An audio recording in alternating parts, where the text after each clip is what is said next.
Ça va, c'est parfait. Donc, bonjour à tous et à toutes. Donc aujourd'hui, nous allons aborder donc un sujet qui est, assez vaste, sur la conduite à tenir en cas, d'avortement. Donc je vais, vous présenter, ce sujet-là que j'ai déjà présenté à de nombreuses reprises. C'est un sujet qui a été, tout à fait revu avec des données, récentes, donc vraiment qui datent jusqu'à 2021 et donc, voilà, j'espère que, cela vous plaira et que vous apprendrez pas mal de choses. J'ai, fait plusieurs focus sur des maladies qui me semblaient, parce que c'est un sujet très large, on pourrait en parler toute une journée, mais ça ne va pas être possible. Donc il y a certaines thématiques que je vais, creuser davantage. Si jamais vous êtes intéressé par d'autres choses, n'hésitez pas à intervenir et à faire vos commentaires pour, justement, améliorer cette formation à l'avenir. Alors, voilà, donc une brève introduction. Donc, qu'est-ce qu'un avortement? C'est la mort suivie par l'expulsion donc d'un fœtus entre la fin de la formation des organes, donc chez les petits ruminants, c'est 34 jours, jusqu'à la fin de la gestation. Sur le plan légal, on augmente même cet intervalle-là. euh, on augmente même cet intervalle-là jusqu'à 2 jours après la fin, après la naissance. Pourquoi? Parce que nous avons parfois des nouveau-nés qui meurent des suites justement de la brucellose, d'une maladie qui est responsable de la mort de l'animal, mais il s'est fait infecter in utero.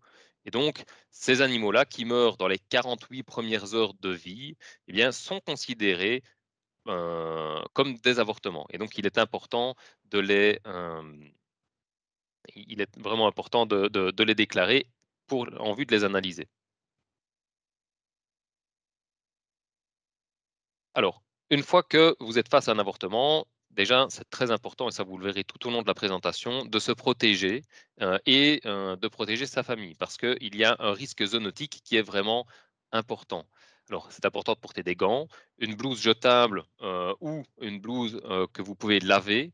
Je mis laver 2 fois, un minimum 60 degrés. Le matériel doit également être désinfecté et lavé. C'est très important de le laver également et pas uniquement de le désinfecter. Il faut par après isoler l'animal qui a avorté. Ça, c'est quelque chose de très important de ne pas le laisser au milieu des autres, si évidemment c'est possible. Et puis, quelle durée? Eh bien, on considère que 21 jours est une durée je veux dire, générale pour espérer que l'animal ait, on va dire, fini d'excréter la maladie qui l'a fait avorter. Il faut également empêcher les carnivores domestiques de s'approcher de ces produits d'avortement parce qu'il peut non seulement lui-même s'infecter et puis servir de contaminateur, mais il peut également prendre le morceau de placenta et aller le prendre ailleurs dans l'exploitation et donc contaminer l'environnement.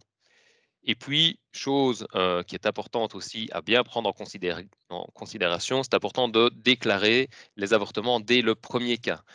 Ça m'est arrivé, François a dit que ça faisait longtemps que j'étais responsable de ce projet-là. Ça fait, plus de 11 ans maintenant que je suis responsable de ça et je constate vraiment tous les ans qu'il y a beaucoup d'éleveurs qui attendent le deuxième, troisième, cinquième, voire même une fois le 10e avortement, avant de commencer à le déclarer. Il faut vraiment pas hésiter, à déclarer dès le premier cas. Tout est pris en charge, vous le verrez par la suite, et ça permet vraiment d'accélérer le diagnostic et donc d'éviter éventuellement d'autres avortements à l'avenir. Donc n'hésitez vraiment pas à déclarer dès le premier cas, dès évidemment que vous le voyez, si c'est possible. Et puis détruire les reliquats d'avortement si vous n'avez pas tout envoyé à l'ARCIA, mais vous pouvez tout envoyer à l'ARCIA. Et donc c'est l'ARCIA après qui se charge de tout envoyer chez Randac, qui passe tous les jours chez nous pour venir rechercher les cadavres après leur autopsie. Donc, au niveau de l'épidémiosurveillance, vous êtes vraiment le premier acteur de la déclaration des avortements. Si vous ne téléphonez pas à votre vétérinaire ne sait pas qu'il y a un avortement chez vous. Donc, avec votre vétérinaire, vous êtes vraiment un des maillons forts de cette surveillance des maladies, de la santé de votre cheptel, mais aussi de la santé de tout le cheptel wallon. Pourquoi analyser les produits d'avortement? Premièrement, c'est une obligation légale. Voilà, mais ça, évidemment, si l'État ne sait pas que vous avez un avortement, ben, il pourra évidemment pas vous tomber dessus. Ceci dit, vous avez vraiment tout intérêt, vous le verrez tout au long de la présentation, à déclarer ces avortements-là. Pourquoi? Autre raison, il y a également un diagnostic étiologique qui est posé dans 50 des cas. Donc, on a des pathogènes abortifs qui sont responsables vraiment de problèmes de troupeau, donc vraiment quelque chose qui dure et qui ne s'en va pas tant qu'on ne réagit pas. Ça, c'est le cas dans 30 des cas. Et puis, dans 20 autres pourcents des cas, bah, ce sont d'autres pathogènes qui sont plus sporadiques, qui arrivent, qui partent. On ne sait pas trop, on ne sait pas faire grand-chose contre ça, mais au moins, vous savez que l'avortement est dû à ce pathogène-là. Et ça permet également donc la mise en place de mesures prophylactiques pour éviter les nouveaux cas et de mettre en place des traitements, soit antibiotiques ou autres. Il y a donc un risque zoonotique qui est très important dans le cadre des avortements. Vous allez le voir après. Il y a énormément de maladies qui sont transmissibles à l'homme. C'est ça ce que veut dire le terme zoonotique. Ce sont des maladies qui sont transmissibles à l'homme. Vous voyez ici que j'ai écrit la brucellose, la fièvre Q, la listériose, la toxoplasmose, mais la liste est longue. Et puis, il y a également donc la surveillance de l'état sanitaire de votre troupeau et de manière plus générale du cheptel belge. Alors, on en a encore vu, on l'a encore vu avec la Covid-19, qui est également une zoonose. Eh bien, c'est le cas pour 60 des maladies infectieuses. Elles peuvent affecter également les humains. Et donc, vous voyez ici le panel d'analyse des avortements chez les petits ruminants. Donc, vous avez ici le placenta, le fœtus et le sérum. On va voir ça de manière plus détaillée après, ne vous tracassez pas. Vous voyez que donc, la brucellose est transmissible à l'homme, la fièvre Q, la chlamydiose, la salmonellose, la campylobactériose, la listériose et la toxoplasmose. Alors, je ne veux pas vous faire peur, évidemment, mais toutes ces maladies-là sont recherchées dans le protocole avortement. Donc, vous pouvez vous protéger aussi. Il vaut mieux savoir ce qui se passe chez vous plutôt que de faire l'autruche et de ne pas savoir ce qui circule, qui pourrait également vous atteindre ou votre famille. Ce sont des maladies qui sont, pour la majorité des maladies, reconnues comme des zoonoses professionnelles. Donc comme la rage, c'est moins connu parce qu'on est indemne de rage, heureusement maintenant, mais la tuberculose est aussi une maladie qui peut être transmise à l'homme, donc la tuberculose bovine. Et vous voyez ici toutes les autres maladies, également le cochon peut infecter l'homme. Au niveau de la volaille, il n'y a pas que les ruminants qui sont responsables de ces zoonoses. Alors, pourquoi le protocole avortement? Initialement, c'est au sujet de la brucellose et donc il y a Brucella ovis et Brucella militensis, donc les 2 principales qui nous intéressent et qui ont trait aux petits ruminants. Alors on voit que au niveau mondial, on est loin d'avoir éradiqué cette maladie-là au niveau mondial et donc si vous importez des animaux, il y a un risque bien réel d'importer également la maladie. Et donc, vous ne savez pas non plus, même si vous introduisez l'animal dans votre troupeau, vous ne savez pas si le cheptel chez qui vous achetez n'a pas importé un animal. Et donc, c'est pour ça que c'est important de réaliser des analyses à l'achat. Voyez ici une autre carte pour Brucella meditensis. Voyez également que même en Europe, ben, il y a encore des pays qui sont confrontés à cette maladie. Alors, au niveau de la biosécurité, je ne sais pas si vous avez déjà vu ce schéma-là, c'est très théorique, mais c'est vraiment important quand même de le préciser. Il y a tout d'abord la bioexclusion, donc ça c'est vraiment éviter d'acheter une maladie, de l'amener dans son troupeau. Et donc ça, on peut le faire avec des tests à l'achat. Et donc ces tests à l'achat testent également des maladies qui peuvent entraîner des avortements, c'est pour ça que j'en parle ici. La biocompartimentation, ça c'est pour éviter que la maladie ne circule d'une exploitation, enfin d'une loge à l'autre, donc isoler par exemple un animal avorté, ça rentre dans cette thématique-là. Le bioconfinement, ça c'est éviter que la maladie ne sorte de l'exploitation, donc éviter de la transmettre à son voisin, éviter de la transmettre également aux gens à qui vous vendez des animaux. Vous n'avez pas intérêt non plus en termes d'image à transmettre une maladie aux personnes qui vous achètent des animaux. Il faut également éviter la contamination donc des humains, ça j'en ai parlé tout au début, et de l'environnement. Dans le cadre, je prends l'exemple de la fièvre Q, eh bien, épandre son fumier par temps venteux alors qu'on sait qu'on a de la fièvre Q chez soi, eh bien, c'est un risque de transmettre la maladie à ses voisins. Et ce n'est pas juste à quelques mètres, quelques dizaines de mètres. En fonction de la vitesse du vent et de l'intensité du vent, vous pouvez transmettre la maladie jusqu'à plusieurs dizaines de kilomètres. Donc c'est vraiment quelque chose qui a été prouvé, et vous pouvez transmettre non seulement la maladie aux autres animaux, mais également à des personnes, qui se promènent, tout près de chez vous. Donc c'est un geste citoyen. J'ai repris ici, quelques, donc vraiment les maladies qui entraînent des avortements et qui sont, incluses dans le kit introduction aux vins caprins. Vous avez ici la chlamydiose, la fièvre Q, qui sont analysées peu importe l'espèce, et l'âge de l'animal testé.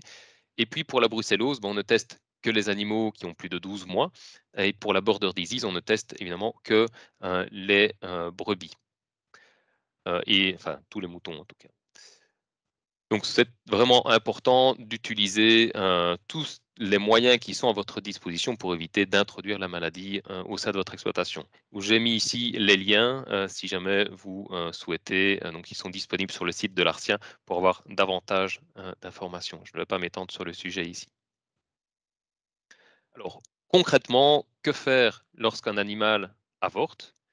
Eh bien, il faut appeler son vétérinaire qui va prélever du sang avec un tube sec, un fœtus et le placenta, et puis compléter la demande d'analyse qui se trouve ici. Euh, cette demande d'analyse comprend différents volets, euh, et donc il faut également compléter l'enquête qui s'appelle, donc c'est le formulaire d'analyse, le formulaire 73. Donc après vous contactez l'Arcia avec par mail, téléphone ou fax, et l'Arcia va venir chercher les prélèvements, accompagné de ce formulaire-là. C'est absolument nécessaire parce qu'il y a une autorisation de transport de cadavres que le vétérinaire doit signer. Et puis, on va venir chercher les prélèvements, analyser ces prélèvements-là, vous envoyer les résultats ainsi qu'à votre vétérinaire, et puis répondre à vos questions sur l'interprétation si vous le désirez. Vous avez ici le document qui est également téléchargeable sur Internet si jamais votre vétérinaire ne l'a pas. Sinon, il y a ce qu'on appelle des kits avortement. Donc, c'est une enveloppe qui comprend tout le nécessaire pour déclarer un avortement. Donc, ça, votre vétérinaire peut le demander, c'est gratuit. Vous voyez ici donc les numéros de téléphone et l'adresse mail pour demander un ramassage de cadavres. Si vous téléphonez hors des tranches horaires, ce n'est pas grave, il y a un répondeur automatique et vous pouvez encoder votre numéro de troupeau et le ramassage se fera. Alors, pour rappel, les frais d'analyse sont 100% pris en charge, donc il n'y a aucun frais pour vous au niveau des analyses. Le ramassage de cadavres est également entièrement pris en charge. Donc c'est disponible dès le premier cas. Il n'y a pas de limite au niveau du nombre, hein, donc bon, j'espère que vous n'en aurez pas beaucoup, mais imaginons qu'il y en ait plusieurs, il ne faut pas hésiter, parce que plus on cherche, plus on va trouver. Et puis, c'est important de compléter le formulaire. Alors, il y a toujours cette question de la visite du vétérinaire. Ça, c'est en train d'être discuté pour également, au même titre que chez des bovins, d'avoir une vacation vétérinaire, c'est-à-dire un paiement de la visite du vétérinaire et des prélèvements quand il vient chez vous. Mais c'est la seule chose qui est à votre charge actuellement et ça va probablement évoluer dans le bon sens, je l'espère. Vous voyez ici donc ce panel standardisé donc, pour anticiper les suivants. En France, il faut attendre le troisième avortement pour avoir un large panel d'analyse. Ici, on a la chance de réagir dès le premier cas. Parfois même, il faut attendre le 10e, voire avoir plus de 4% d'avortements en France pour avoir droit à un panel plus complet d'analyse. Le voici de manière plus précise, hein. Donc, sur le placenta, vous avez la recherche de la brucellose et de la fièvre Q, de l'agent responsable de la fièvre Q, hein, qui est recherché également sur le fœtus, hein, avec une coloration. Donc, la brucellose, la chlamydiose et la fièvre Q, la toxoplasmose, la chlamydiose vraiment par PCR exclusivement. Donc, ça, c'est une recherche qui a été ajoutée il y a de ça, je pense, 2 ou 3 ans. Schmallenberg et la langue bleue, au cas où vous avez des lésions qui sont découvertes, soit directement, enfin, vous le voyez vous-même parce que c'est un fœtus mal formé, ou ce sont les pathologistes qui, à l'ouverture de la boîte crânienne, voient des lésions, ou à l'ouverture du fœtus. Il y a une culture qui est réalisée, donc elle recherche vraiment toutes les bactéries, mais également des bactéries qui sont systématiquement recherchées, même si ce n'est pas écrit tel quel. Donc tout ce qui est Salmonella, Listeria, Campylobacter, tout ça est recherché de manière systématique. Et puis on a une culture des mycoses également, comme Aspergillus, donc l'aspergillose, les candidoses, etc. Et puis sur le sérum, alors là, ce n'est plus une recherche directe de l'agent pathogène, c'est une recherche indirecte de l'agent pathogène, c'est-à-dire qu'on ne recherche que les anticorps, qui a son intérêt aussi parce que les anticorps sont présents plus longtemps. Et donc, on peut les détecter même longtemps après l'avortement, si ça a pris du temps avant que l'animal n'avorte après l'infection. Et donc, on recherche la brucellose, la chlamydiose, la néosporose et la fièvre Q également. La recherche indirecte, je vous l'ai dit, c'est une recherche des anticorps. Elle peut être perturbée par une vaccination. Si on vaccine ces animaux contre la fièvre Q, il ne faut pas s'étonner d'avoir des anticorps positifs en fièvre Q. Mais c'est le signe d'un contact normalement avec la souche sauvage du pathogène.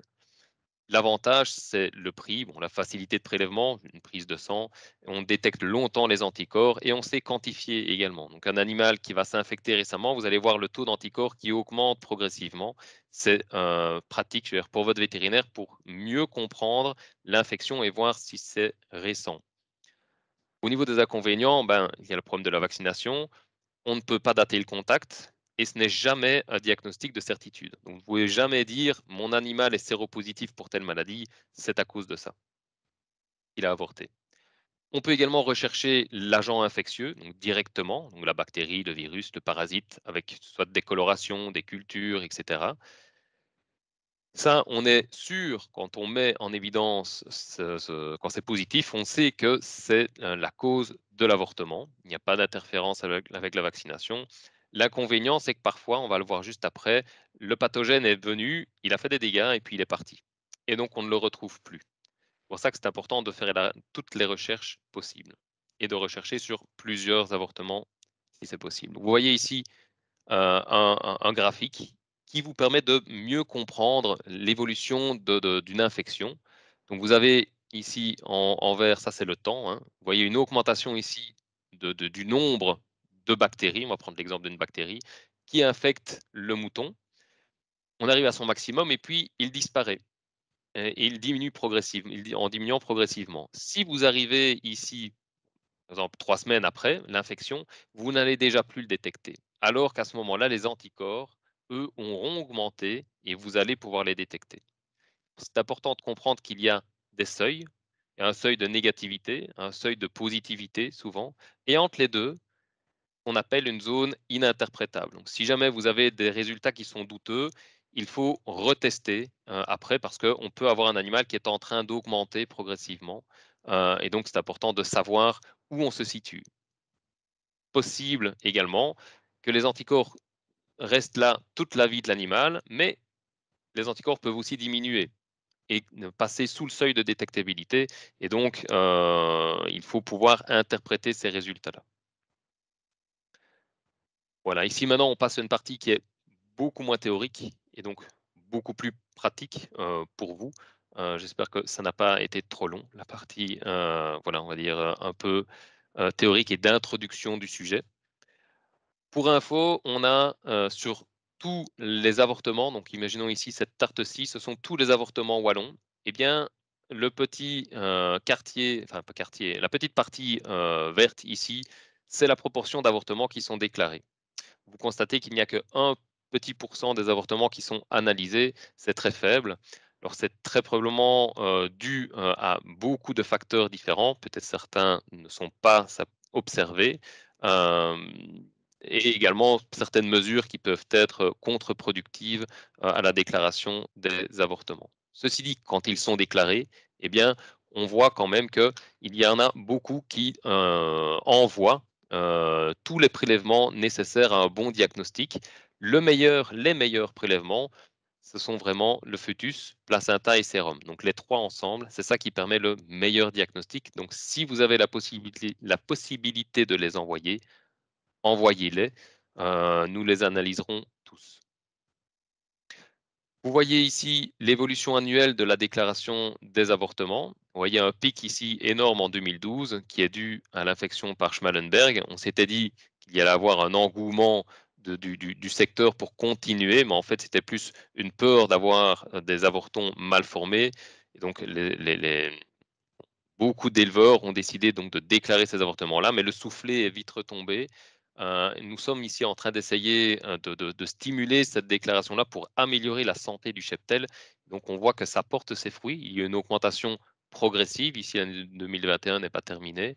Et donc on voit qu'il y a chaque année environ entre 70 et 80 avortements par an qui sont déclarés, mais on est encore largement en dessous de du nombre réel d'avortements. Même si on n'arrivera jamais à tout déclarer, il y aurait quand même vraiment intérêt à améliorer cette déclaration. Voici la distribution géographique. Donc ça, c'est juste pour visualiser un peu ce qui se passe, pour montrer qu'il y a vraiment des déclarations sur tout le territoire et pas uniquement à un seul endroit. Les triangles, ce sont les élevages de chèvres, tandis que les ronds, ce sont les élevages de moutons avec soit un, deux ou plus de 3 avortements. Ce qui est intéressant ici, c'est que ce sont les résultats compilés de plus de 10 années de déclaration d'avortement. Et donc, on constate qu'il y a 3% des troupeaux ovins qui ont déjà déclaré un avortement et seulement 1% des élevages caprins qui en ont déclaré. Il faut quand même relativiser ça en se disant que 98% des élevages ont moins de 100 animaux. Donc il y a beaucoup de petits troupeaux qui n'en détectent pas tous les jours ou qui sont confrontés à un avortement et qui se disent bah, c'est pas grave, ce n'est qu'un avortement. Qui malheureusement ne les déclarent pas. Alors, quelles sont les causes possibles d'avortement? Il y a les causes non infectieuses, donc ça, ce sont plus des accidents. On le verra, c'est quand même très important de les surveiller parce qu'elles peuvent faire beaucoup de dégâts. Et puis les causes infectieuses avec des bactéries, des virus, des champignons ou des parasites. Au niveau des causes non infectieuses, vous avez tout ce qui est stress, transport, manipulation, parfois des chiens qui viennent également courir après ou des prédateurs. Des causes traumatiques, donc ça, des chutes, des animaux qui se bloquent, c'est également fréquent. Il faut faire attention à ce que ce ne soit pas l'arbre qui cache la forêt. C'est souvent, c'est souvent le cas. On se dit, bah, oui, elle a avorté parce que je l'ai vu tomber. Il y a également des avortements qui sont d'origine alimentaire, donc soit des problèmes de toxémidégestation, des acidoses, mais souvent des intoxications aux plantes aussi, des mycotoxines et d'autres toxiques. Et puis des causes qu'on appelle iatrogènes, donc c'est quoi? C'est l'administration d'un médicament inadéquat en fin de gestation. Par exemple, on prend des corticoïdes, ça c'est l'exemple typique. Il ne faut absolument pas, évidemment, donner des corticoïdes à un animal en fin de gestation. Au niveau infectieux, ici, donc ce sont des causes qui sont contagieuses, donc elles peuvent prendre une expansion très importante à l'intérieur de l'élevage, mais également le transmettre à des élevages qui sont proches. C'est plus difficile à combattre hein, parce que c'est contagieux, alors que ceux qui sont d'origine non infectieux ben, ne sont pas contagieux, donc ça ne se propage pas à tout le troupeau. Et puis, on peut avoir aussi une persistance dans le troupeau une fois que la maladie est introduite. Si vous achetez un animal qui est infecté par, je prends l'exemple de la chlamydiose, eh bien, vous allez introduire la maladie dans votre élevage, vous allez avoir une flambée d'avortements, et puis les années suivantes, vous aurez toujours des avortements et ça ne va jamais partir, sauf si vous mettez en place des mesures. Et certaines maladies sont transmissibles à l'homme, comme je vous l'ai dit tout à l'heure. Alors, vous voyez ici la répartition, de la distribution des causes d'avortement chez, les ovins. Ça, j'ai pris l'exemple des ovins, mais je vais revenir après sur toutes, sur les caprins également. Pourquoi j'ai voulu vous montrer ça? C'était pour vous expliquer qu'il y avait donc la moitié, des avortements, presque, enfin un peu moins de la moitié, où il n'y avait aucune, cause d'avortement mise en évidence et donc ces avortements-là, on ne sait pas quelles sont les causes. Ce sont très probablement soit des causes non infectieuses, donc ça c'est impossible avec les analyses de le détecter, ou alors des causes infectieuses avec des nouveaux virus ou de nouvelles bactéries émergentes. Ça a été le cas avec, avec Schmallenberg. Euh, il y a d'autres causes qui peuvent être endémiques mais qu'on ne connaît pas. Ça, c'est quelque chose qui nous pend au nez aussi. C'est pour ça qu'on met en place des techniques pour essayer de diagnostiquer ces causes d'avortement-là qui sont encore inconnues. Il y a des germes qui peuvent être également difficiles à cultiver, soit parce qu'il y a eu un traitement antibiotique, soit simplement parce que le germe est mort, parce elle est devenue non viable suite à une qualité médiocre de l'échantillon, ou simplement parce qu'il a été, donc le virus est parti. Je prends le cas de la langue bleue, eh bien, le virus peut très bien avoir causé des dégâts et puis après avoir été éliminé. Et au moment de l'avortement, eh ben, on ne le retrouve plus. Alors, même si ça ne fait pas plaisir, donc ça c'est dans la moitié des cas, mais un résultat négatif est un bon résultat. Malgré le fait que ça ne nous arrange pas au niveau scientifique, eh bien c'est une bonne chose parce que c'est rassurant de savoir qu'on n'a pas toute la liste des pathogènes que je vous ai énumérés, qui sont les principales causes d'avortement qu'il y a, qui circulent en Belgique. Et donc, il faut continuer évidemment à chercher et à fermer des portes et à élargir ce panel-là si jamais vous continuez à avoir des avortements. Que quand on en a un par an, ça va. Si on ne trouve rien dessus, c'est rassurant. Par contre, si on en a 10 et qu'on ne trouve rien, c'est très problématique. Et donc là, on peut vous accompagner à élargir les recherches. Alors, les avortements d'origine infectieuse, on y arrive. Il y a différentes voies de contagion. Donc la voie oronasale, c'est la plus fréquente. Il y a également la voie aérogène, donc respirer des poussières contaminées. Ce n'est pas comme le cas du coronavirus ou en se toussant dessus, même si c'est une voie également qui est possible d'infection pour d'autres pathogènes chez les petits ruminants. La voie vénérienne, comme pour la border disease, ou les voies transcutanées par des vecteurs comme bon, la FCO, Schmallenberg ou même Coxiella avec des tiques. Alors, Les il y a vraiment 4 causes, principales d'avortement chez les petits ruminants dans la littérature. Donc c'est CCCT, donc Coxiella, Chlamydophila, Campylobacter et Toxoplasma. Ce sont toutes les 4 des zoonoses. Donc il faut vraiment faire attention, à ces pathogènes-là, et en avoir conscience quand on manipule les avortements et les bêtes. Alors, voici la distribution des causes d'avortement chez les ovins en 2020. On voit qu'il y a, ça je ne vous l'ai pas mis, mais vous le verrez dans des graphiques après, de très fortes variations annuelles. Parce que une année, c'est un troupeau qui déclare des avortements, et puis l'autre année, c'est tout à fait une autre population. Donc, ce sont d'autres troupeaux qui déclarent des avortements, et donc on n'a pas le même, la même représentation des pathogènes d'une année à l'autre. Ceci dit, on constate des tendances sur le long terme où vraiment la fièvre Q, Campylobacter, voilà, chlamydia, bon, la salmonellose également, la néosporose, toxoplasma, donc la toxoplasmose, la listériose sont des causes d'avortement fréquentes. Vous voyez ici plus ou moins la répartition, mais clairement dans le top du classement, on a la fièvre Q qui nous pose beaucoup de problèmes. Voici chez les caprins la répartition. Donc, il y a moins d'avortements et il y a moins également de mélange d'avortements où il y a plusieurs choses qui sont mises en évidence, plusieurs pathogènes qui sont mis en évidence sur le même prélèvement. On voit que la fièvre Q est présente sur un quart des cas, la toxoplasmose, dans un bon nombre de cas, la listériose, des anomalies congénitales, des bactéries opportunistes. Ça, c'est des bactéries qui sont responsables de l'avortement, mais qui ne sont pas un problème d'exploitation. Si vous avez juste un avortement une fois et Escherichia coli, ben, c'est un accident de parcours, c'est peut-être dû à une baisse d'immunité causée par beaucoup de facteurs qui peuvent être différents. Il faut peut-être les mettre en évidence, qui sont responsables, mais ce n'est pas un problème de troupeau. Et puis, toujours une petite moitié d'avortements où on ne trouve pas la cause. Voilà. Ici, j'en ai terminé avec les généralités.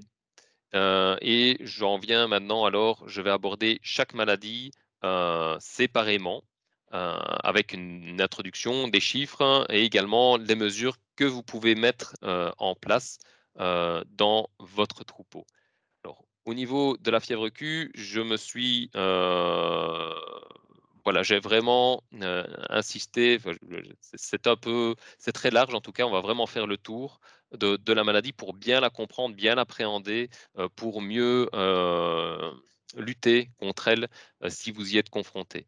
Donc très rapidement, pourquoi on appelle Coxiella burnetii? C'est en l'honneur des 2 personnes qui l'ont découvert, aux États-Unis d'un côté et en Australie de l'autre, monsieur Cox et monsieur Burnett. Ça donnait Coxiella burnetii. Et pourquoi on l'appelle la fièvre Q? Q, c'était pour Kerry, qui veut dire mystérieux. Et donc, c'était la fièvre mystérieuse suite à des abatteurs, donc qui travaillaient dans des abattoirs en Australie, qui tombaient malades et on ne trouvait pas la cause. C'est une bactérie intracellulaire, donc très difficile à cultiver sur des milieux habituels. Alors pourquoi, vous avez vu la date, c'était en 1935, hein, pourquoi on en parle autant aujourd'hui?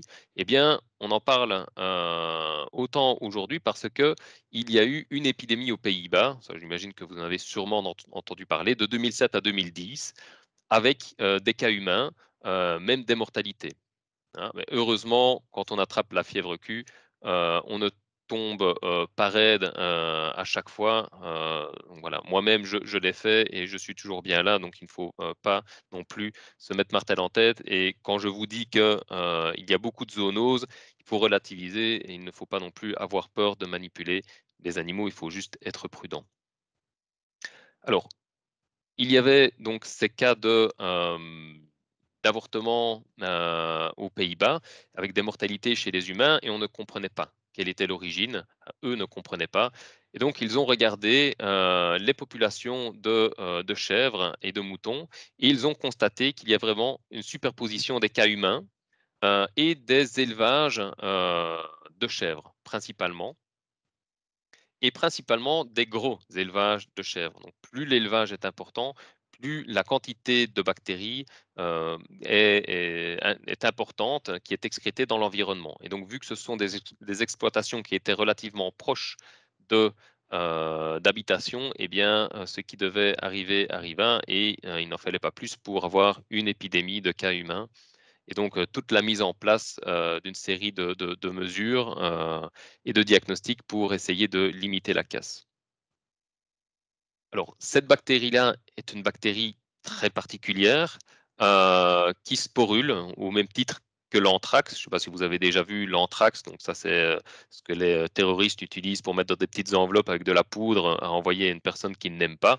Eh bien, c'est pareil, c'est une bactérie donc qui peut résister très longtemps dans l'environnement. Vous voyez ici, les différents temps de survie, donc dans la laine, ça peut survivre pendant 9 mois. Dans du lait, ça peut survivre jusqu'à 40 mois. Donc vous voyez vraiment que ce sont des bactéries qui peuvent survivre très longtemps à l'état de spore et donc peuvent être transmises, à leurs congénères et également à d'autres exploitations bien plus loin. C'est une bactérie qui peut être disséminée également parce qu'il y a beaucoup de voies d'excrétion diverses, donc le mucus vaginal, les matières fécales et le lait. En fonction de l'espèce, eh bien, on voit qu'il y a des différences. Par exemple, chez la chèvre, c'est surtout au niveau du lait, tandis que chez la brebis, c'est plus au niveau du mucus vaginal qu'il y a une persistance de l'excrétion qui est plus longue. Ce qui est très important à retenir, c'est que là où il y a le plus de risques, ça c'est pour toutes les espèces, c'est au niveau de l'arrière-fait, donc le placenta. Au niveau du placenta, vous pouvez avoir jusqu'à 240 milliards de germes par jour qui sont excrétés dans l'environnement. Je ne sais pas si vous imaginez, c'est énorme. Et donc, c'est vraiment ce matériel-là qu'il faut éviter de faire circuler dans l'exploitation. Il faut vraiment le manipuler avec précaution et l'éliminer de manière adéquate pour éviter de l'épandre, donc de le mettre sur le tas de fumier et puis de l'épandre avec le fumier. Alors, je vous ai noté ici différents moyens de désinfection. C'est une bactérie qui est très résistante, mais qui est quand même sensible, heureusement, à quelques désinfectants. Vous voyez ici les résistances. Et puis, à quoi elle est sensible? Le problème, c'est que quand vous constatez tous ces produits-ci, Ce sont des produits qu'on n'utilise pas, ou qu'on n'utilise plus. Mis à part peut-être le cyanamide calcique qui est encore utilisé. Alors, ce que je vous conseille, parce qu'avant on utilisait bon, ce tableau-ci, mais qu'il faut vraiment remettre à jour. Et donc, maintenant, il y a des techniques beaucoup plus modernes. Et donc, il faut utiliser des sporicides, donc des désinfectants sporicides avec une norme EN, voilà, 14 347 ou 13 704. Vous avez ici un lien utile donc sur l'ANSES qui vous permet de choisir le désinfectant adéquat. C'est important de nettoyer, pas à haute pression, on va en parler après, mais c'est très important de désinfecter avec un désinfectant qui fonctionne. Juste de l'eau de javel comme ça ne va pas être suffisant dans le cadre de la fièvre Q. Alors, le mode de contamination principal, ça c'est un autre élément essentiel à retenir, c'est l'aérosol de produits contaminés, c'est-à-dire la mise en suspension dans l'air de poussière contaminée par ces petites bactéries-là qui se retrouvent sur les poussières et qu'on peut respirer. Vous voyez qu'avec 1 à 10 bactéries pourrait suffire à infecter un animal. Vous voyez que quand il y en a 240 milliards, vous imaginez l'importance de potentiel d'infection possible. Alors, comme ce sont des aérosols contaminants, il faut évidemment éviter tout nettoyage à haute pression et épandre par temps venteux. Il y a également des aliments contaminés, c'est possible, mais c'est une source d'infection vraiment mineure. Il faut, je ne vais pas dire l'oublier, mais en tout cas, il faut vraiment pas y penser dans un premier temps, c'est vraiment quelque chose de rare. La transmission par l'éthique est possible et l'infection vénérienne, donc acheter un mâle infecté, pourrait également servir de source d'infection pour le troupeau. Donc il faut éviter également, même si ce n'est pas la voie de contamination principale. Le risque, donc je vous disais, par ingestion, donc que ce soit pour les humains, mais également pour les animaux, de s'infecter, par exemple avec le lait pasteurisé, il est nul. Avec le lait cru, il est négligeable, voire nul, et ceci est accepté par tous les experts de la santé animale, que ce soit en Belgique ou en France. Alors, par contre, chez les personnes immunodéprimées, entre autres choses chez les femmes enceintes ou chez d'autres personnes immunodéprimées, il est évidemment déconseillé de boire du lait cru, mais ça pour beaucoup d'autres raisons et beaucoup d'autres pathogènes comme la listériose, la salmonellose, etc. Donc ça, vraiment, c'est pas pour la fièvre Q qu'il faut éviter de boire du lait cru, c'est pour d'autres raisons. Malheureusement, les autorités ne l'entendent pas toujours de cette manière-là. Alors, chez les bovins, ça ne pose pas de problème. Chez les petits ruminants, c'est une autre paire de manches. Et donc, nous sommes également en train d'essayer de faire avancer le schmilblick pour avoir une lutte raisonnée et des mesures raisonnables. Alors, qu'est-ce que ça entraîne, la fièvre Q, chez les animaux? Ben, évidemment, des avortements, de l'infertilité et des métrites, avec éventuellement la naissance d'animaux mort-nés ou faibles. Puis après, on voit des retours en chaleur ou de l'infécondité. Chez les humains, et ça je tenais quand même également à vous le dire, alors, il y a dans 60% des cas, ça passe de manière tout à fait inaperçue.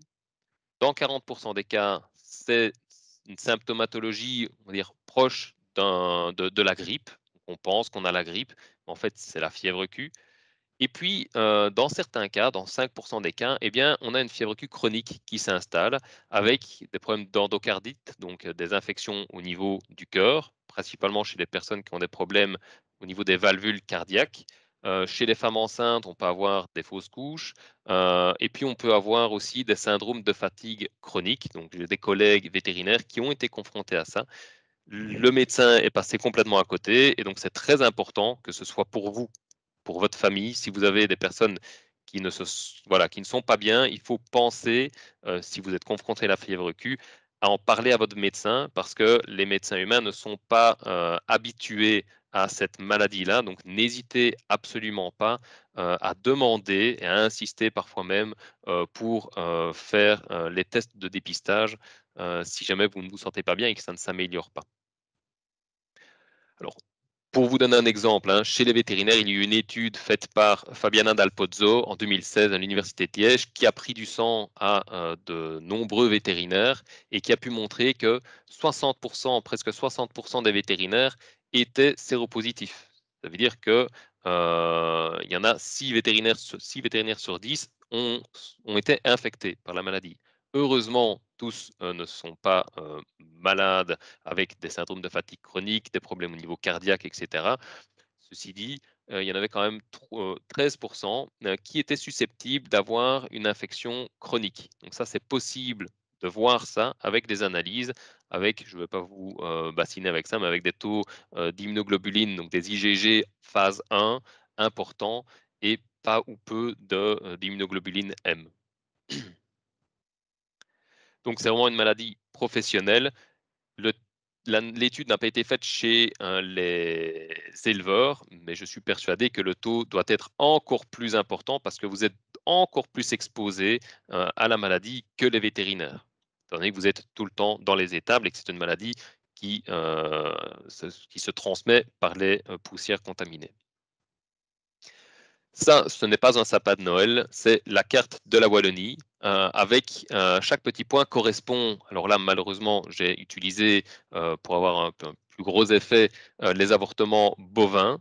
Mais donc chaque point rouge représente, enfin chaque étoile rouge représente une exploitation bovine qui est infectée par la fièvre Q, où on a vraiment eu une PCR positive. Donc, la bactérie circule et a causé un avortement.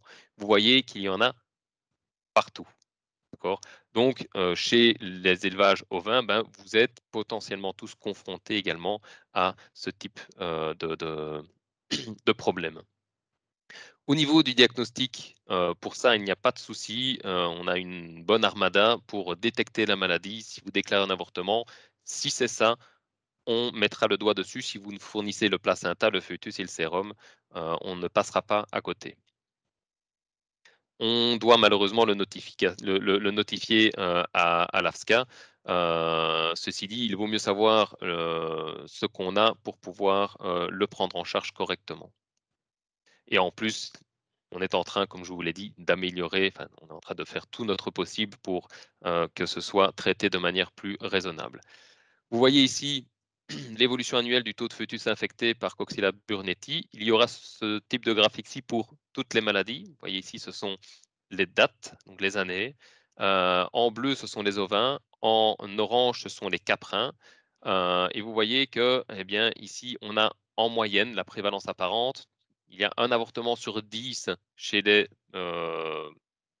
moutons qui est dû à la fièvre Q. Chez les chèvres, il y a un avortement sur 5 qui est dû à la fièvre Q. Au niveau des troupeaux, ici, vous voyez qu'il y a voilà, 22% des troupeaux qui sont confrontés à la fièvre Q et 15% chez les moutons. Alors, comment lutter contre cette maladie-là? Bien, l'objectif de la lutte, c'est déjà de limiter les signes cliniques. Donc, quand vous avez des pertes, ça permet de limiter ces signes-là et les frais vétérinaires également. Éviter l'infection de nouveaux animaux pour avoir évité ces infections chroniques longue durée. Limiter l'excrétion, donc le risque de contamination de l'environnement, le risque de contamination humaine. C'est très important, par exemple, dans des fermes pédagogiques. Et puis, objectiver la circulation du pathogène, les signes cliniques suspects, les personnes à risque. Alors, il faut prendre des mesures à l'achat. Vous voyez qu'on le teste à l'achat. Mettre en place un box de mise bas à part et le désinfecter. Isoler les animaux avortés, ça c'est une mesure essentielle, comme le box de mise bas. Avoir une bonne gestion des placentas également, surtout pas sur le tas de fumier. Avoir un vide sanitaire, pas de nettoyage à haute pression et désinfecter les litières.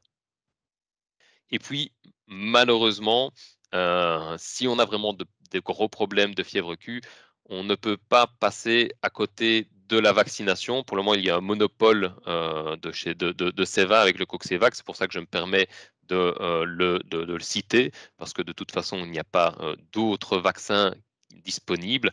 Alors, l'un ne va pas sans l'autre. On ne peut pas mettre en place de mesures uniquement ou mettre en place uniquement des vaccinations. Il faut vraiment avoir mettre en place des mesures de management et en plus vacciner si on veut avoir des résultats au niveau de la fièvre Q.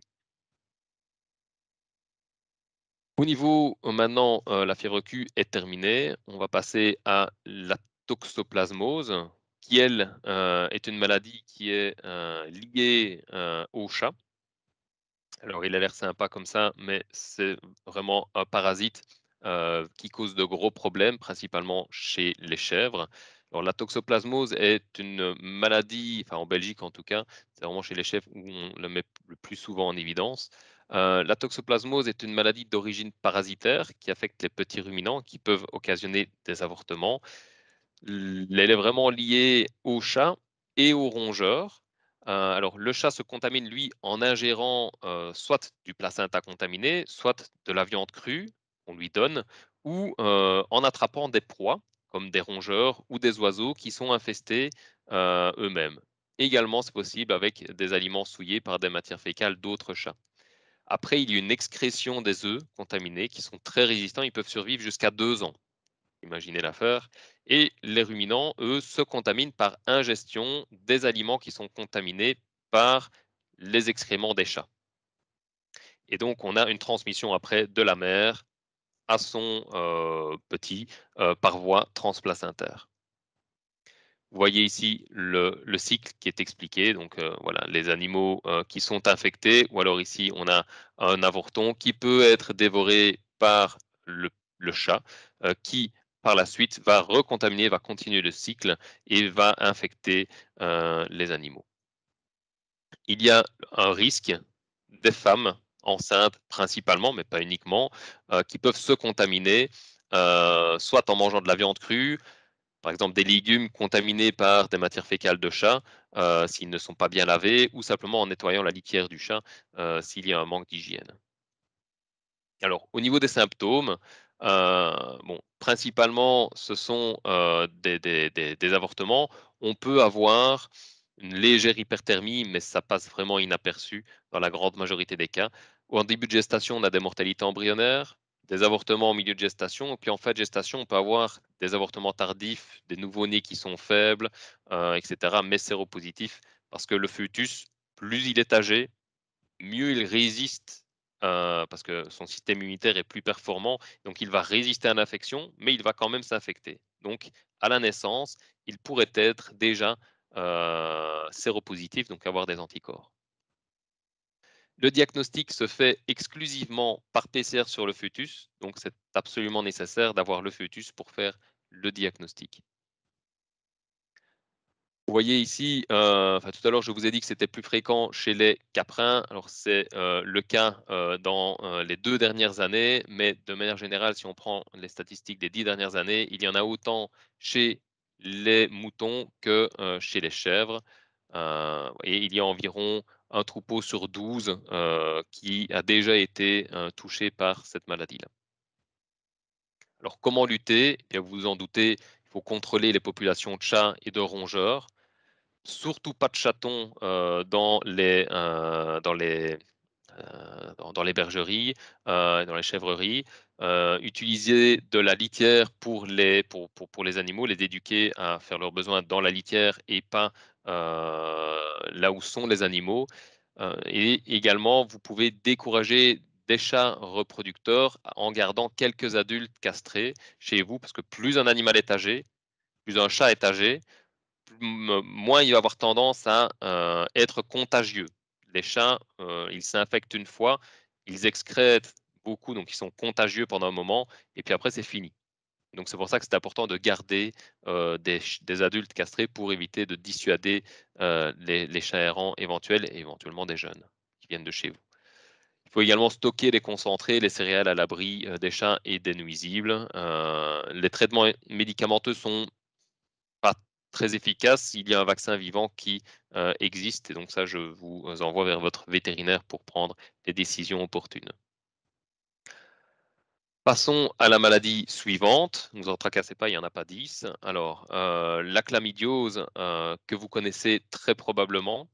C'est une maladie bactérienne qui est due à Chlamydophila. et elle entraîne principalement des troubles de la reproduction. Il n'y a pas vraiment d'autres signes cliniques qui sont observables avec cette bactérie-là. Alors, c'est une maladie d'évolution longue et vraiment cyclique. C'est vraiment ce qui est typique avec Chlamydophila. Vous avez d'abord une première vague d'avortement, soit la première une année ou 2 années, avec jusqu'à 30 ou même 60 d'avortements chez les ovins et les caprins. Et puis la maladie, comme par enchantement, disparaît, mais revient après avec un taux de 10%, peut-être parfois un petit peu plus, et essentiellement chez les primipares, parce qu'elles n'ont jamais rencontré la bactérie. Et donc, une fois qu'elles la rencontrent, ben, elles avortent une fois et elles sont protégées pour les gestations futures. Alors, on a des porteurs asymptomatiques, donc qui gardent l'infection dans le troupeau. La maladie est introduite généralement avec l'achat d'un animal contaminé. Je vous rappelle qu'on le teste à l'achat, cette bactérie-là. Et la transmission se fait par voie orale, principalement avec soit des aliments contaminés, de l'eau contaminée, de l'urine, des matières fécales, ou même voilà, par les produits d'avortement. Voilà. Et donc la réceptivité semble également plus importante au cours du dernier tiers de gestation. Alors les symptômes, je vous l'ai dit, le principal symptôme, ce sont des avortements en fin de gestation, pas d'altération de l'état général, pas de signe précurseur non plus, donc l'animal avorte et puis c'est tout. Et ça ne passe pas inaperçu quand c'est une introduction pour la première fois de la maladie, ça fait beaucoup de dégâts. Au niveau du diagnostic, on le recherche sur le fœtus et sur le placenta également, en fait, avec une coloration STAMP qui permet de rechercher chlamydia, mais surtout avec une PCR qui est très spécifique et qui va mettre le doigt sur l'ADN de la bactérie. Et donc, on va rechercher par PCR la bactérie. Et également sur le sérum, on recherche chlamydia, Chlamydophila abortus avec les anticorps. L'analyse est faite à Cienzano. Au niveau de l'évolution annuelle, eh bien, des fœtus infectés, on constate que c'est vraiment chez les moutons, donc il y a cette bactérie-là qui est présente, et donc on a 5% environ des avortons et des troupeaux même qui sont infectés par chlamydia et qui avortent à cause de chlamydia. Au niveau de la séroprévalence, donc des anticorps, on constate qu'il y a des moutons, mais également des chèvres qui sont exposés à la maladie. Alors, comment lutter? Déjà dépister à l'achat. Alors, il faut vraiment renforcer les mesures de séparation entre les espèces et puis avoir une très bonne hygiène au niveau de la mise bas, donc séparer si possible les femelles au moment de la mise bas des femelles avortées pour éviter d'avoir donc cette multiplication de la bactérie et des problèmes. Et puis, c'est une bactérie qui est sensible à de nombreux désinfectants et donc il faut bien désinfecter à chaque fois la zone, le box de mise bas. Il y a une vaccination qui est possible, mais elle n'a pas d'effet sur les animaux évidemment qui sont déjà infectés. C'est le cas avec énormément de de bactéries, enfin, et d'autres maladies. Au niveau des traitements antibiotiques, ce n'est pas vraiment conseillé, et à l'heure en plus de l'antibiorésistance et de la lutte contre l'antibiorésistance, je pense que la vaccination est vraiment la mesure qu'il faut mettre en place si vous êtes confronté à cette problématique. Mais ça, je vous laisse en discuter avec votre vétérinaire d'exploitation. Au niveau de la campylobactériose, ça va aller très vite. C'est une maladie qui est due à une bactérie également, Campylobacter foetus et Campylobacter jejuni. Alors, ce sont des bactéries fréquentes au niveau du tube digestif et de la faune sauvage, des oiseaux.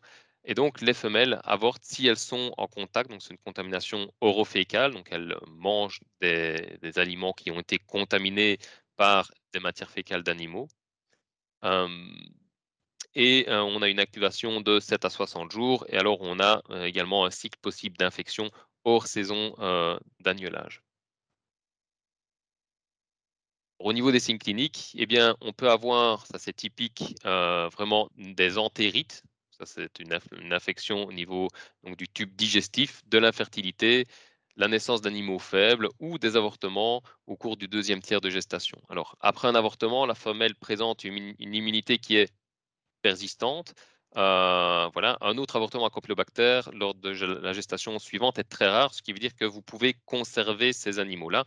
Vous n'avez pas, comme dans le cadre de la chlamydiose, des animaux qui restent des porteurs asymptomatiques.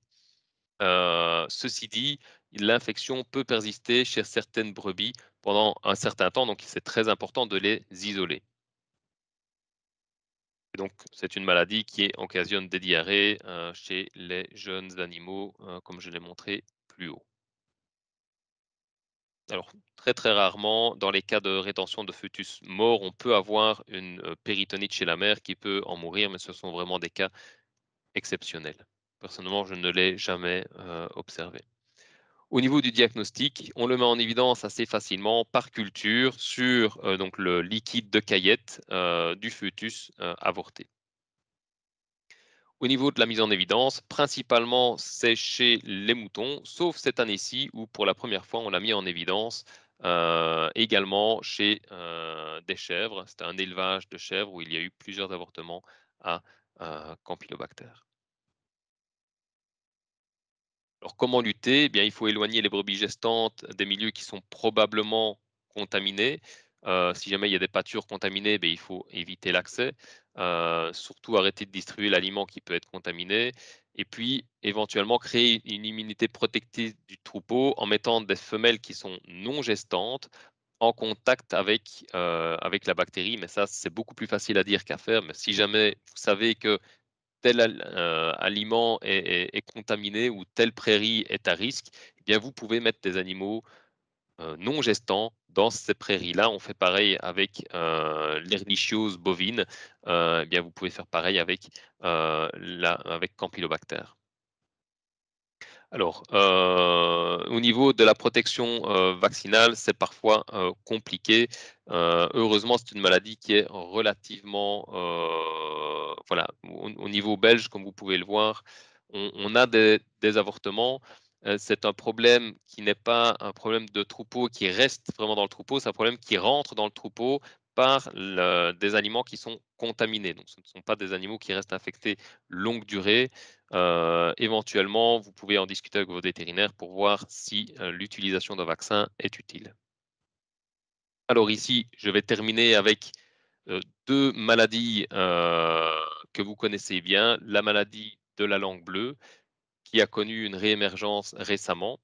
Ça, la langue bleue, c'est donc qu'on appelle également la fièvre catarrhale ovine, est une maladie virale qui affecte surtout les petits ruminants, mais également les grands ruminants, qui peut occasionner des avortements, qui est transmis par des piqûres de moucherons infectés, avec le sérotype 8 en Belgique depuis 2006, avec donc des fortes fièvres jusqu'à 41 degrés, une tête qui est vraiment gonflée avec des lésions dans la bouche, sur la langue, salivation excessive, des avortements avec des malformations congénitales en fonction du stade de gestation, principalement hydrocéphalie, anencéphalie, alors qu'avec Schmallenberg, on a également des animaux qui sont tordus. Au niveau du diagnostic, c'est vraiment par PCR qu'on le recherche sur l'encéphale de l'animal avorté. Il faut savoir qu'au cours de ces 5 dernières années-ci, il n'y a eu que 20 fœtus atteints de malformations suspectes et aucun n'a été PCR positif. Ceci dit, je vous montre ici une carte donc, qui est extraite d'une présentation de Sciensano qui montre que donc, chaque année, on surveille cette maladie-là via un screening chez les bovins. Et il y a des exploitations avec des animaux séropositifs. Ce ne sont pas des animaux vaccinés. Hein, donc ce sont normalement tous des animaux qui n'ont pas été vaccinés. Donc la maladie apparemment circule euh, quand même un peu partout en Belgique. C'est pour ça qu'on a perdu notre statut indemne depuis 2 ans, je pense. Et on a quand même eu ici 2 animaux qui étaient PCR positifs. Donc la maladie est quand même bien présente. Il n'y a pas que des animaux séropositifs. On va voir ce que va nous dire le prochain contrôle cette année-ci. Et tout dépend de l'importance de la vaccination qui est le seul moyen de prévention efficace, au niveau de la langue bleue. Alors, il n'y a pas de protection croisée vis-à-vis des autres sérotypes. Donc, si vous voulez vous protéger vis-à-vis de la langue bleue, il ne faut pas hésiter à utiliser un vaccin qui comprend le sérotype 8 et le sérotype 4 qui est en France et qui peut-être un jour va arriver chez nous. Au niveau du virus de Schmallenberg, eh bien, on a eu une émergence en 2011 qui a surtout fait des dégâts pendant l'hiver, donc 2011-2012. Au niveau des signes cliniques, principalement, c'est l'adulte. Chez l'adulte, on observait une hyperthermie, diminution du lait, diarrhée, guérison à l'échelle individuelle, et puis des avortements. Et surtout, plusieurs semaines après, voire même plusieurs mois après l'infection, on a des avortements avec des malformations congénitales que vous allez voir. Hop, ouais, je vais vous montrer ça après. Au niveau de la lutte, à l'heure actuelle, aucun traitement spécifique ne fonctionne.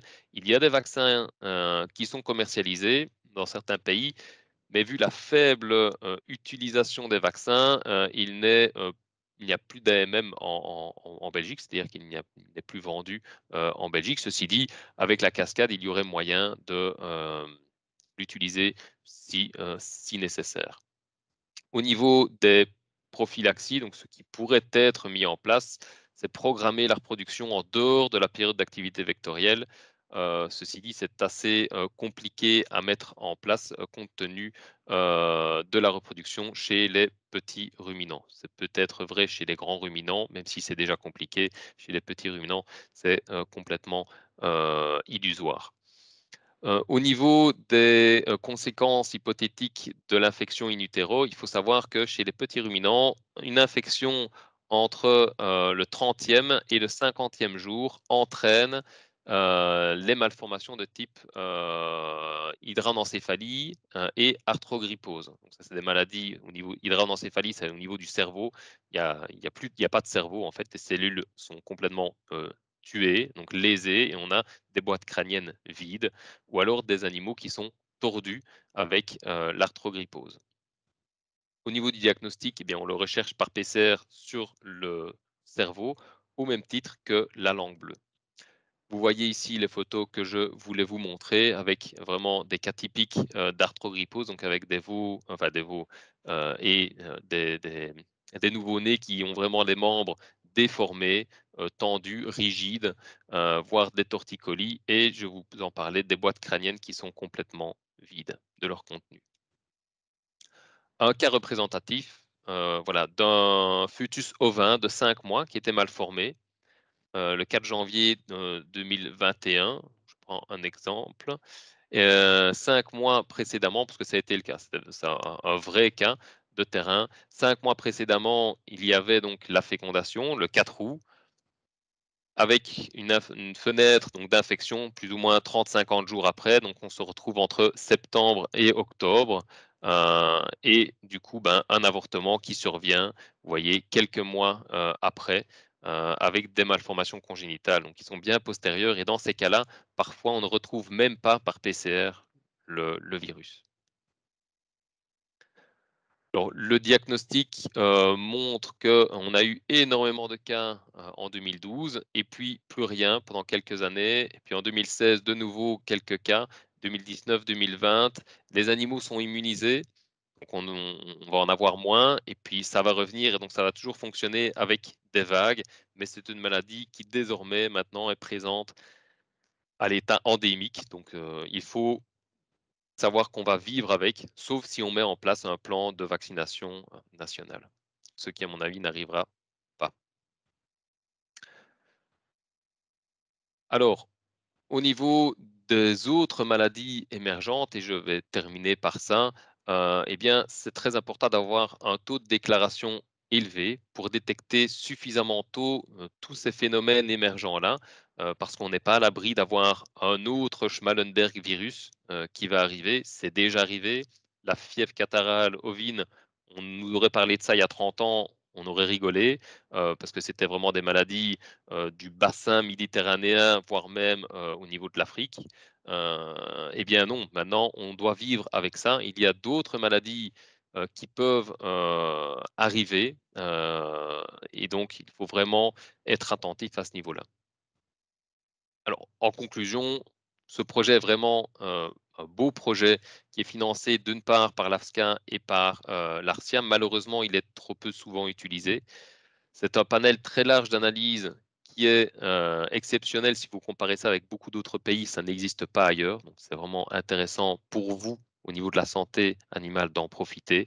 On a quand même un avortement sur deux qui est élucidé, donc il fonctionne vraiment bien. La première cause d'avortement, c'est vraiment la fièvre Q. Et puis les principales, je vous ai dit, c'est toxoplasmose, chlamydiose, la Schmallenberg, campylobactériose. Attention aux maladies émergentes et puis surtout, protégez-vous, sortez couverts. Voilà, c'est un risque zoonotique important et donc pensez-y quand vous manipulez les animaux, mais surtout les avortements. Alors, je remercie particulièrement tous les détenteurs qui participent à ce projet-là, qui permet d'améliorer la santé de leur cheptel et du cheptel belge de manière générale, les vétérinaires praticiens, l'AFSCA et mes collègues de l'ARTIA qui ont également permis, parce que je suis loin d'être tout seul à travailler là-dessus, à obtenir ces résultats et à permettre cette présentation. Et je vous remercie pour votre attention. Vous avez été exceptionnel aussi. Je n'ai rien entendu. Tous les micros étaient sans doute coupés. Merci beaucoup, Laurent, pour la clarté de cet exposé et la qualité des informations que tu as partagées avec nous. Je laisse maintenant évidemment la porte ouverte aux différentes questions. Pour cela, je rappelle à celles et ceux qui souhaitent poser une question d'utiliser tout simplement la petite icône main levée et je vous donnerai ainsi la parole. Et je me permettrai aussi de transmettre à Laurent les questions qui ont été rédigées dans le chat. Une première question qui a été posée dans le chat est de savoir si il serait alors judicieux, autant que faire se peut bien sûr, et pour autant qu'on les retrouve, de ramasser chaque arrière-fait, vu le risque que l'arrière-fait peut représenter en termes de contamination pour les autres animaux du troupeau, mais aussi pour les personnes qui pourraient être en contact avec celui-ci. Alors, s'il est judicieux si je comprends bien, de ramasser tous les arrière-faits, pas uniquement les arrière-faits d'avortement. Alors, Ramasser les arrière-faits. ok, oui, effectivement, c'est tout à fait judicieux de ramasser les arrière-faits. Alors, ce qui se fait et qui est tout à fait autorisé, c'est de faire un trou, donc une fosse, si vous voulez, dans le sol, et d'y déposer les arrière-faits et de mettre de la chaux vive dessus pour éviter que les prédateurs ne viennent les chercher et n'aillent les amener ailleurs pour les consommer. Donc ça, c'est une possibilité. Autre possibilité, c'est également de les envoyer évidemment dans des petits élevages, ce n'est pas possible, mais si jamais il y a d'autres animaux qui doivent partir avec un rendac, ça c'est la solution idéale, c'est d'avoir une poubelle avec, donc, ici les naissances arrivent en hiver, et donc on peut avoir justement, enfin hiver-printemps, la météo permet encore cette conservation dans des poubelles spéciales sans avoir des températures de 30 degrés qui deviennent critiques au niveau de cette conservation-là. Donc vous pouvez également utiliser des poubelles spéciales que vous remplissez au fur et à mesure et que vous pouvez du coup éliminer en un seul coup en éliminant ça par le clos d'équarrissage. D'accord. Voilà, j'imagine que ça a répondu à la question de Finn, toi qui avais posé la question dans le chat. Je ne vois pas d'autres questions dans le chat. Est-ce qu'éventuellement il y en a dans l'assistance? Auquel cas, n'hésitez pas à lever la main pour poser votre question.